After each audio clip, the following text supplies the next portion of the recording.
পরিবর্তন কাকে বলে জানিস? তাহলে শুন, তোর মেসেজের অপেক্ষায় বসে থাকা মানুষটা এখন আর কারো মেসেজের রিপ্লাই করে না। তুই কখন ফেসবুকে অ্যাক্টিভ হবি সে আশায় বসে থাকা মানুষটা এখন নিজেই ভালো করে ফেসবুকে অ্যাক্টিভ থাকে না। তোর মেসেজের অপেক্ষায় রাতে না ঘুমিয়ে বসে থাকা মানুষটা এখন তুই ঘুমানোর আগেই ঘুমিয়ে পড়ে।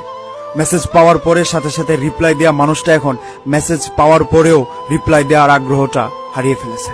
একদিন কথা না বললে যে মানুষটা রাতে না ঘুমিয়ে সকাল করে দিত, সেই মানুষটা এখন রাতে ঘুমানোর সময় তার ফোনটা অফ করে ঘুমায়, যাতে করে রাতের ঘুমে তাকে কেউ ডিস্টার্ব না করে।